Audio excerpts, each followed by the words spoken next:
नमस्ते, मैं अलका ठाकुर हूं और आप सभी का अलका मेडिकल क्लासेस में स्वागत है। तो आज हम बात करने वाले हैं कब्ज के बारे में। कब्ज क्या होती है? कब्ज एक प्रकार का रोग है। आप कह सकते हैं कि अगर कब्ज किसी को लंबे समय तक है तो ये एक बीमारी से कम नहीं है। बहुत सारे लोगों को कब्ज होती है, बहुत सारे बुजुर्गों को कब्ज होती है, जवान जो होते हैं उनको भी होता है, अब तो बच्चों को भी होने लगा है। जो जन्म लेते हैं उन बच्चों को भी कब्ज हो जाती है। तो कब्ज की समस्या बहुत ज़्यादा आम हो गई है और अंग्रेजी में हम कब्ज को क्या बोलते हैं? कॉन्स्टिपेशन। ठीक है, इतना समझ में आ गया। बहुत छोटा सा टॉपिक है और बहुत अच्छे से आपको समझना है।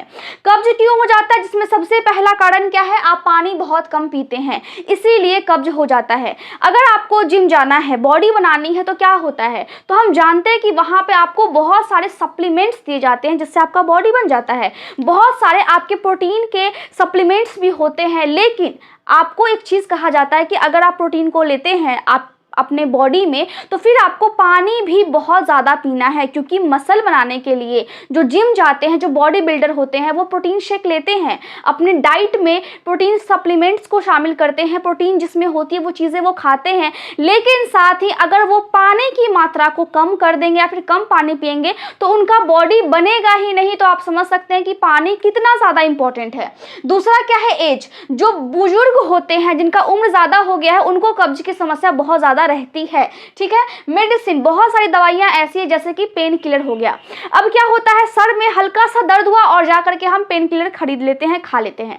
हल्का सा बॉडी में कहीं से सूजन हो गया, महिलाओं को अगर पीरियड्स आते हैं तो उनके भी मेडिसिन आते हैं तो उनको वो भी चाहिए। लेकिन होता क्या है कि मेडिसिन खाने की वजह से, क्योंकि वो तो है केमिकल, आपको पता है कि हर मेडिसिन का साइड इफेक्ट होता है। अगर आपको विश्वास नहीं है तो आप बुक्स में देख सकते हैं, मेडिसिन के एडवांटेज लिखे होते हैं और जस्ट उसके नीचे डिसएडवांटेज भी लिखे होते हैं। इसका मतलब क्या है कि मेडिसिन की उचित मात्रा आपको लेनी है। ज्यादा मेडिसिन आपके बॉडी के लिए अच्छा नहीं है, ये आपको समझना है। तो दवाई खाने की वजह से भी कब्ज होने लगता है, तो जितना हो सके उतना दवाइयों को आप इग्नोर करें। अगर गंभीर समस्या है उसमें आप मेडिसिन को ले सकते हैं। Less physical activity. अब क्या हो गया कि बहुत सारी जो औरतें होती है, महिलाएं होती है, वो घर में रहती है, हाउस वाइफ्स है, तो वो एक्सरसाइज नहीं करती है, व्यायाम नहीं करती है। छोटा सा फ्लैट होता है, छोटे से फ्लैट में अपना काम करना है और फिर बैठ जाना है टीवी के सामने खा करके। इससे क्या होता है, इससे बॉडी में कोलेस्ट्रॉल की अमाउंट भी ज़्यादा हो गई और आपका जो बॉडी है वो बिल्कुल रेस्ट पोजिशन में है, आपके बॉडी ने कोई भी काम नहीं किया है। अब ये क्या हो गया, अब फिजिकल एक्टिविटी कम हो गई, इससे ही आपको कब्ज हो सकता है। तो अगर आप ऐसे माहौल में रहती हैं और आपकी बॉडी में कब्ज की समस्या है तो ये भी एक बहुत महत्वपूर्ण कारण हो सकता है। लो फाइबर। अब क्या है कि बच्चों को हरी सब्जियां नहीं पसंद, हमें साग नहीं खाना है, हमें पालक नहीं खाना है, हमें जो लाल कलर की साग होती है हमें वो नहीं खाना है, हमें शिमला मिर्च नहीं खाना है, हमें बहुत सारे जो गोभी होते हैं वो नहीं खाना है, ब्रोकली नहीं खानी है, बीन्स नहीं खाना है। तो बहुत सारे नखरे होते हैं, उसकी वजह से क्या हो गया, बच्चे को फाइबर सही अमाउंट में मिला ही नहीं। और जब फाइबर बॉडी में नहीं जाएगा तो आपका जो मल है, जो आपका स्टूल है, अब मल कैसे बनता है, जो भी हम खाते हैं वो लास्ट में बचा खुचा बॉडी से बाहर निकल जाता है एज अ वेस्ट। इसका मतलब क्या है? इसका मतलब है कि हमारे बॉडी ने उस खाए हुए खाने को अच्छी तरह से निचोड़ के उसका जो भी गुण है वो ले लिया, अब जो बच गया उसको बॉडी से बाहर निकाल देता है। तो फाइबर लेने की वजह से क्या होता है कि लास्ट में जो वेस्ट बचता है वो काफी सॉफ्ट बचता है और फाइबर की वजह से वो आसानी से आपके आंतों से फिर निकल करके आपके मल द्वार से बाहर चला जाता है। मतलब मल द्वार को हम क्या बोलते हैं? एनस बोलते हैं। ठीक है, इंग्लिश में बोलते हैं एनस। तो यहाँ पे क्या हो गया, लो फाइबर की वजह से बच्चे ने ये सब खाया ही नहीं, साग सब्जी उसने खाई ही नहीं, फाइबर उसने लिया ही नहीं, तो क्या हो गया, बॉडी में उसके सही से डाइजेशन जो है वो हुआ ही नहीं और मल बहुत टाइट हो गया। जब आंत में मल टाइट हो जाता है इसका मतलब है कि मल को पास होने में फिर दिक्कत होती है और फिर बॉडी से बाहर आने में भी दिक्कत होती है। तो लो फाइबर की वजह से भी बच्चों को कॉन्स्टिपेशन हो जाता है। तो अगर आपके बच्चे को कब्ज की समस्या है तो आप उसको पानी पिलाएं अच्छे से, आप साथ ही उसको साग सब्जी खिलाएं, तो वो चीज़ें ठीक हो जाएंगी। फास्ट फूड खाने की वजह से और ऑयली फूड खाने की वजह से, ये हम सबको पता है, मैदे वाली चीज़ हो गई, पिज्ज़ा हो गया, कोल्ड ड्रिंक हो गया, तो ये सब चीज़ क्या है, ये सब चीज़ बॉडी के लिए तो बिल्कुल अच्छा नहीं है, लेकिन हमारे मुंह के लिए तो अच्छा होता है क्योंकि हमें अच्छा लगता है खाने में। तो इसका मतलब क्या हो गया कि कब्ज की समस्या अगर रह रही है तो ये चीज़ों को आप अवॉइड करें। स्पाइसी फूड और मिर्ची बहुत ज़्यादा खाने से, इस खाने में बहुत तीखापन चाहिए। अगर कोई मीट मछली घर में बन गया तो बहुत तीखा चाहिए। मसाला उसमें कूट कूट करके भरा होना चाहिए। मसाला आपकी बॉडी के लिए अच्छा है, लेकिन ज़्यादा मसाला अच्छा नहीं है, उससे भी कब्ज की समस्या हो सकती है। अगर आप बहुत ज़्यादा खाना खाते हैं, उससे भी आपको कब्ज की समस्या होती है, क्योंकि आपने जो खाया है वो तो अभी तक पचा ही नहीं है, फिर आपने वापस से खाना खा लिया तो ओवरडोज हो गया ना। इसकी वजह से क्या होगा, कब्ज की समस्या हो जाएगी, खाना टाइम पे पचेगा नहीं। जब खाना पचेगा नहीं, इसका मतलब है कि कब्ज की समस्या होगी। खाने को सही टाइम पर नहीं खाना भी कब्ज का एक बहुत महत्वपूर्ण कारण होता है, क्योंकि अभी हमें क्या है, अभी हमें खाना है रात में, ठीक, तो हमें 8 बजे से पहले ही खा लेना है। लेकिन अभी का जो जीवन शैली है वो क्या हो गया है, हमें 10 बजे खाना है, हमें 11 बजे खाना है, हमें जब मन किया तब खाना है, 12 बजे भी खा लेना है। इससे क्या हुआ कि बॉडी पे नेगेटिव इम्पैक्ट पड़ता है और कब्ज की समस्या भी हो जाती है, ठीक है। तो मील नॉट टाइम का मतलब यही है, खाना सही टाइम पे नहीं खाना। लेट नाइट डिनर, बहुत रात में खाना, इसका बहुत बड़ा कारण है। एक्सेस टी और कॉफ़ी, अब बच्चों को चाय चाहिए, बच्चों को चाय की लत लग जाती है जब वो बड़े हो रहे होते हैं। देखते हैं कि घर में बहुत बड़े बड़े लोग चाय पी रहे हैं तो अच्छा बच्चा है, मांग लिया तो अब 1 कप, चलो थोड़ा सा निकाल करके उसको दे देते हैं। इससे क्या होगा कि बच्चा जब चाय पीने लगता है, इसका मतलब है कि उसको अच्छा लगा और वो चाय पीने लगा, उसको आदत लग गई। तो कब्ज की समस्या बच्चों को भी हो जाती है चाय की वजह से। और बहुत सारे लोग हैं जो चाय और कॉफ़ी के बिना तो रह ही नहीं पाते हैं। चाय और कॉफ़ी आपके बॉडी के लिए थोड़ा बहुत अच्छा होता है, लेकिन ज़्यादा अमाउंट में अगर आप इसका सेवन करते हैं तो फिर आपको ये कब्ज बना देता है, बॉडी में गैस बना देता है। कब्ज में क्या होता है, बॉडी में गैस बनने लगती है बहुत ज़्यादा, और बहुत टाइप से आपको फिर गंदा गंदा फील होता है, आपको डकार आती है गंदी, आपका खाना सही से डाइजेस्ट नहीं होता, कुछ खाने का मन भी नहीं करता है। बहुत सारे लोग तंबाकू खाते हैं, तंबाकू खाने की वजह से भी कब्ज होती है। अब बहुत सारे लोगों में ये भ्रम है कि तंबाकू खाने की वजह से पेट साफ हो जाता है, लेकिन ऐसा बिल्कुल भी नहीं है। तंबाकू खाने की वजह से आपका एक तो जो मुंह है उसके अंदर की जो लेयर्स है, जो परतें हैं, वो इरिटेट होती है और कैंसर तक हो सकता है। और दूसरा, जो आप सिगरेट पीते हैं, जो आप स्मोकिंग करते हैं, उसकी वजह से आपका फेफड़ा भी खराब हो रहा है और आपके जो डाइजेशन वाले जो भी पार्ट्स है, जो भी ऑर्गन्स है, जो भी अंग है, वो भी खराब होते हैं और कब्ज की समस्या होती है। गैस की समस्या बहुत ज़्यादा हो जाती है। स्ट्रेस लेने की वजह से भी बहुत ज़्यादा कब्ज हो जाता है, क्योंकि आपने अगर नोटिस किया होगा तो जब हम बहुत ज़्यादा दुखी रहते हैं उस टाइम में हमें मल पास करने का याद ही नहीं होता है, हमें यहाँ तक कि यूरिन पास करने का भी याद नहीं रहता है। यूरिन मतलब पेशाब पास करने का भी हमें याद नहीं रहता है। अब मल को हम क्या बोलते हैं, मल को इंग्लिश में हम स्टूल बोलते हैं, इस बात का आपको ध्यान रखना है। तो स्ट्रेस की वजह से भी आपको कब्ज की समस्या हो सकती है, लेकिन ये कुछ टाइम तक होता है, फिर ऑटोमेटिक ठीक हो जाता है। उसके बाद क्या है, हार्मोनल चेंजेस। कभी कभार ऐसा देखा गया है कि जब बॉडी में हार्मोन्स के चेंजेस होते हैं, अब महिलाओं में भी हार्मोन्स के चेंजेस होते हैं और पुरुषों में भी हार्मोन्स के चेंजेस होते हैं। इसका मतलब क्या है कि जब महिला बड़ी हो रही होती, जब एक लड़की बड़ी हो रही होती है तो उसके बॉडी में बहुत सारे चेंजेस आते हैं, उसके बॉडी में, उसके हेयर्स में, साथ ही उसके फेस के जो फीचर्स है उसमें, उसका जो आवाज़ है वो फिर मीठा हो जाता है। जो लड़का होता है उसमें दाढ़ी मूंछ आ जाती है, उसका आवाज़ बहुत कर्कश टाइप का हो जाता है कुछ टाइम के लिए, फिर भी भारीपन आ जाता है आवाज़ में टाइम के साथ, ठीक है। तो उसकी वजह से भी आपके बॉडी में कब्ज की समस्या हो सकती है, लेकिन अगर लंबे समय तक कब्ज है तो फिर दिक्कत की बात है। यहाँ पे और क्या है, थायराइड प्रॉब्लम्स। किसी भी इंसान को अगर थायराइड ग्लैंड में प्रॉब्लम्स है, अब मैंने इस पे ऑलरेडी लेक्चर लिया हुआ है। थायराइड ग्लैंड कहाँ पे होती है, हमारे गले के पास होती है। एक स्थिति ऐसी होती है जिसमें थायराइड हार्मोन काफ़ी ज़्यादा बनने लगता है और एक स्थिति ऐसी होती है जिसमें थायराइड हार्मोन जो है वो काफ़ी कम बनता है। तो दोनों के ऊपर सेपरेट लेक्चर है, ठीक है।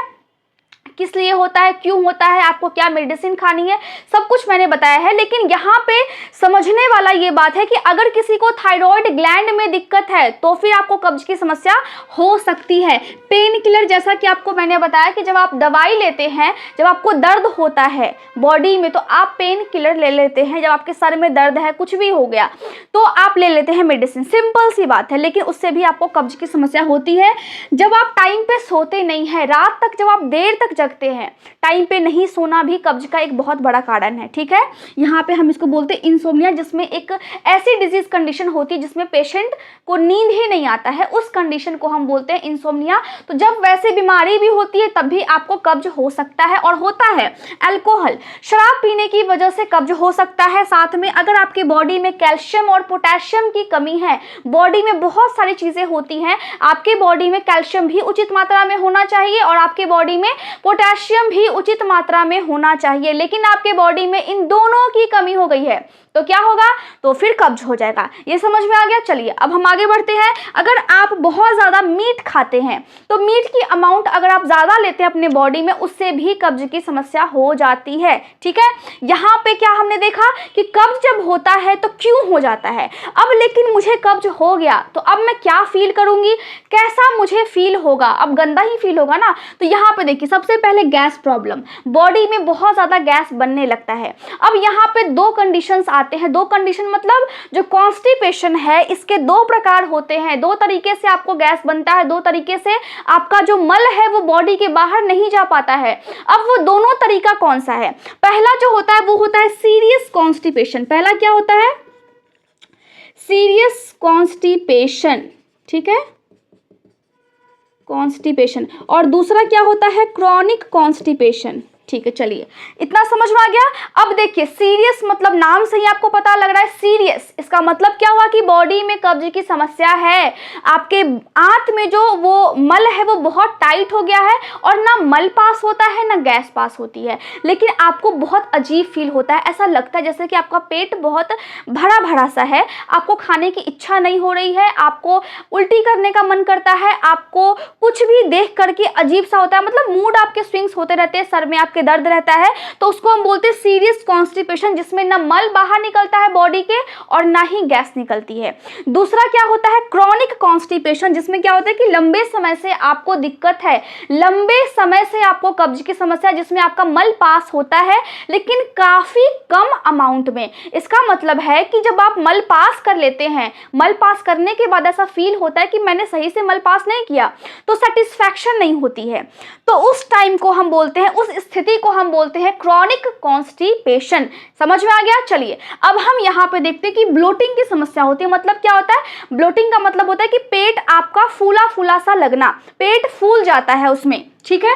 तीसरा क्या है, एसाइटस, इस पे भी मैंने ऑलरेडी सेपरेट लेक्चर लिया है। इसका मतलब होता है पेट में पानी भरने की समस्या। तो जब भी किसी को भी कब्ज की समस्या रहती है, आपको अगर कब्ज की समस्या है तो पेट में पानी भरने की भी समस्या हो जाएगी। लॉस ऑफ एपेटाइट, खाने का मन नहीं करेगा, साथ में आपका जो नाक है वो हमेशा बहते रहेगा, मतलब नाक से पानी हमेशा गिरते रहेगा। तो ये भी एक सिम्टम्स होते हैं। अगर आपको कब्ज है, बहुत लंबे टाइम से है, या फिर गैस बहुत ज्यादा बनता है, तो ये लक्षण आपकी बॉडी में देखने को मिल सकते हैं। आपके सर में दर्द हो सकता है, आपको चक्कर भी आ सकता है, आपको उल्टी करने का मन भी हो सकता है, आपके चेहरे पर पिंपल्स हो जाएंगे। क्यों? क्योंकि आपका जो पेट है वो फिर साफ नहीं रह रहा है, आपका जो डाइजेशन है वो बहुत ही खराब हो जाएगा, खाना तो पचेगा ही नहीं, खाने का मन भी नहीं कर रहा है और खाना पच भी नहीं रहा है। तो ये चीजें होती है। तो इतना समझ में आ गया कि किस तरह से आपको फील होगा। आपको आंखों में हल्का हल्का सा गरम गरम फील होगा, मतलब क्या, हल्का सा जलन महसूस होगा।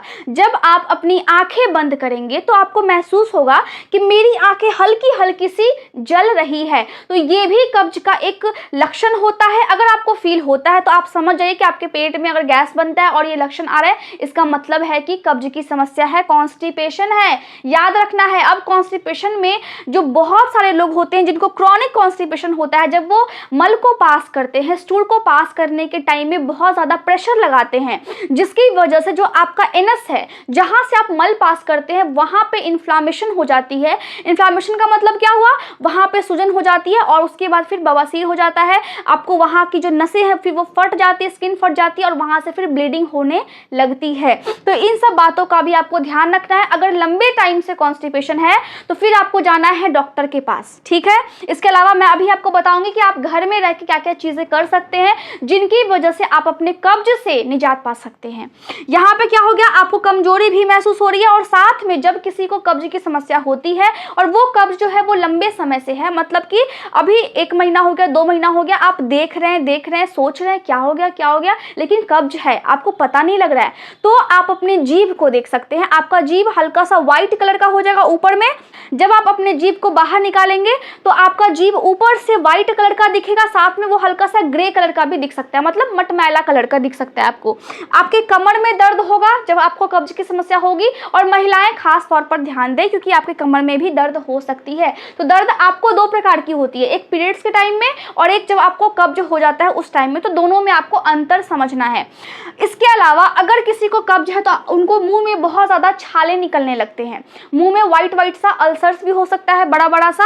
आपका जो स्टूल है वो काफ़ी टाइट होगा, मतलब स्टूल जो होता है वो नॉर्मली सॉफ्ट होना चाहिए, बॉडी से आसानी से पास होना चाहिए, लेकिन कब्ज है हम सबको पता है स्टूल इसमें टाइट हो जाता है। साथ में आपका जो पेट है उसके आसपास की जो परत होगी, जो पेट है हमारा अंदर से, उसमें फिर सूजन हो जाती है। तो जब भी किसी को कब्ज होता है तो इतने सारे लक्षण देखने को मिलते हैं। अब मैंने बता दिया कि जब भी किसी को लंबे टाइम से कब्ज हो तो डॉक्टर्स उनको क्या देते हैं, लैक्सेटिव्स देते हैं, जिसकी मदद से उनका जो स्टूल है वो बाहर निकाला जाता है। लेकिन कभी कभी ऐसा होता है कि जो स्टूल है वो बड़ी आंत में, देखिए बॉडी में जब भी आपका खाना पचता है तो पहले पेट में जाता है, फिर छोटी आंत में, और फिर छोटी आंत से फिर बड़ी आंत में। तो बड़ी आंत जब यहाँ पे है, यहाँ पे देखिए बड़ी आंत बाहर के साइड होती है, तो और अंदर में बीच में छोटी आंत होती है। तो बड़ी आंत का ही एक पोर्शन नीचे की तरफ आपके मल द्वार, जिसको हम एनस बोलते हैं, जहाँ से आप मल को पास करते हैं, वहाँ तक आता है। तो जब मल यहाँ पे फंस जाता है टाइट होकर के, तो फिर सर्जरी की जाती है। अगर आप डॉक्टर के पास जाते हैं तो आपका पहले ब्लड टेस्ट होगा। उसके अलावा ब्लड टेस्ट में ये देखा जाएगा कि कहीं आपको थायराइड की प्रॉब्लम तो नहीं है, कहीं आपके बॉडी में कैल्शियम और पोटेशियम की कमी तो नहीं है। तब जाकर के जब भी टेस्ट होता है तो उसके अकॉर्डिंग ही जो रीजंस है उसके अकॉर्डिंग ही फिर आपको मेडिसिन दी जाते हैं। तो सबसे पहले आपका ब्लड टेस्ट होगा, दूसरा आपका एक्सरे होगा, आपका पेट का एक्सरे होगा, आपकी आंतों का एक्सरे होगा। तो इससे क्या हो गया कि आपके बॉडी में किस तरह कहाँ पे मल इकट्ठा हो गया है, कहाँ पे मल फंस गया है। कभी कभी मल फंस भी जाता है क्योंकि वो बहुत ज़्यादा टाइट हो जाता है, तो उसकी वजह से सर्जरी करनी पड़ती है, तो वहाँ पे आपको देखा जाता है। तो ये समझ में आ गया, बिल्कुल एकदम क्लियर है, बिल्कुल ईजी लैंग्वेज में आपको समझ में आ गया। इसके अलावा अगर आप डॉक्टर के पास जाते हैं तो बेरियम एनीमा भी उपयोग किया जाता है, जिसमें आपके आंतों में देखा जाता है कि आपका जो आंत है वहाँ पे मल कहाँ पे है और आपकी जो आंत है वो मल को कैसे पास कर रही है। तो बेरियम एनीमा के द्वारा, यहाँ पे एनीमा के द्वारा ये चीज़ें की जाती है। साथ में कभी कभी ऐसा होता है कि रेक्टल प्रोलैप्स हो जाता है। इसका मतलब है कि जो आपका बड़ी आंत है वो मल द्वार से फिर बाहर आ जाता है, क्योंकि जब लंबे समय से कॉन्स्टिपेशन की समस्या है तो क्या होता है कि जो पेशेंट है वो काफ़ी ज़्यादा प्रेशर लगाता है। प्रेशर लगाने की वजह से जो उसकी आंत है वो फिर मल द्वार से हल्की सी बाहर निकल जाती है, तो फिर सर्जरी के माध्यम से उसको बॉडी के अंदर किया जाता है। अब यहाँ पे बात ये हो गया कि मुझे कब्ज है, मुझे सब कुछ है, मुझे ये लक्षण आ रहा है, मैंने ये चीज़ की हैं जिसकी वजह से मुझे कब्ज हो गया, लेकिन अब मैं क्या करूं। तो डॉक्टर के पास जाएंगे तो आपको सर्जरी, लैक्सेटिव्स दिए जाएंगे, मेडिसिन दी जाएंगे, लेकिन आप क्या कर सकते हैं, सबसे पहले आप नींबू का इस्तेमाल कर सकते हैं, नींबू पानी। अब नींबू पानी का इस्तेमाल कैसे करना है, आप सबसे पहले पानी को उबालें, जब पानी उबल करके ठंडा हो जाएगा, मतलब पूरी तरह से ठंडा नहीं, हल्का सा जब वो गर्म ही रहेगा ताकि आप पी सके उसको, उसमें आप एक नींबू को निचोड़े, उसमें हल्का सा स्वाद के अनुसार नमक डालें और फिर उस पानी को आप पिए। इससे आपको बहुत ज़्यादा फायदा मिलेगा। दिन में आप 2 से 3 बार भी इसको पी सकते हैं। दूसरा, आपको शहद खाना है, खाली पेट 2 चम्मच। ये आपको कैंसर से भी बचाता है। दूसरा, आपके बॉडी में कहीं भी जब घाव हो जाता है तो शहद आपको बहुत ज़्यादा हेल्प करती है, क्योंकि इसमें एंटी माइक्रोबियल, एंटी इन्फ्लामेटरी गुण होते हैं, जिसका मतलब होता है कि बॉडी में कहीं भी सूजन है, कहीं भी इन्फेक्शन है तो उस इन्फेक्शन से आपको ये बचाएगी। तो शहद आप खाली पेट 2 चम्मच पी सकते हैं, ये कब्ज में आपको बहुत ज़्यादा मदद करेगा।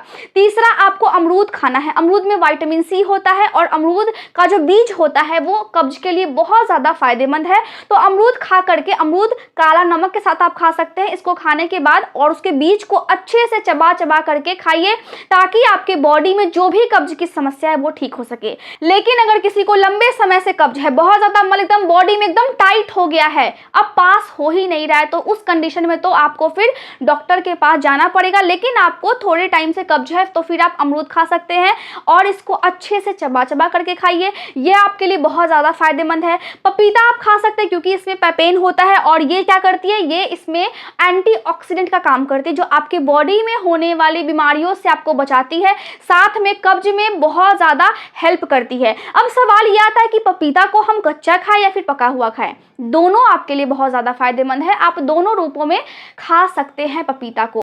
इसके अलावा आप किशमिश खा सकते हैं। किशमिश आपके बॉडी के लिए बहुत बहुत बहुत अच्छा है। ये आपके बॉडी में खून को बनाता है, ये आपकी स्किन को ग्लोइंग बनाता है और साथ में ये कब्ज में बहुत ज़्यादा मदद करता है। इसीलिए आप किशमिश को खाएं। और किशमिश छोटी सी होती है लेकिन इसका फ़ायदा बहुत सारा है, बॉडी में खून बहुत अच्छे से बन जाता है और खून हमारे बॉडी के लिए कितना ज़्यादा इंपॉर्टेंट है ये सभी को पता है। तो आप इन सभी चीज़ों को खा करके अपने कब्ज को दूर कर सकते हैं। लेकिन मैं फिर से एक बार रिपीट कर देती हूँ कि अगर किसी को लंबे समय से प्रॉब्लम्स है, मल बिल्कुल भी बॉडी के बाहर नहीं आता है, आपको बहुत प्रेशर लगाना पड़ता है, आपको ऐसा फील होता है कि आपका जो बड़ी आंत है वो मल द्वार से थोड़ा सा बाहर आ चुकी है, तो फिर आपको डॉक्टर से कंसल्ट करना चाहिए। उस टाइम में आपको लेग्जेटिव्स दे सकते हैं, वो आपकी सर्जरी भी हो सकती है क्योंकि जो कॉन्स्टिपेशन होता है वो बहुत ज़्यादा गंभीर स्थिति तक भी पहुंच सकता है, तो आपको ध्यान रखना है। अभी मैंने जितना भी आपको बताया है वो सब आपके एग्जामिनेशन के लिए बहुत ज़्यादा बहुत बहुत बहुत इंपॉर्टेंट है। लेकिन आपको याद रखना है कि आपको मेहनत बहुत अच्छे से करनी है। क्यों? क्योंकि आप मेहनत जब बहुत अच्छे से करेंगे इसका मतलब है कि आपका जो रिजल्ट होगा वो भी बहुत बहुत अच्छा आएगा। और मैं उम्मीद करती हूँ कि आपको आज का टॉपिक अच्छे से एकदम क्लियर हो गया होगा। Thank you so much.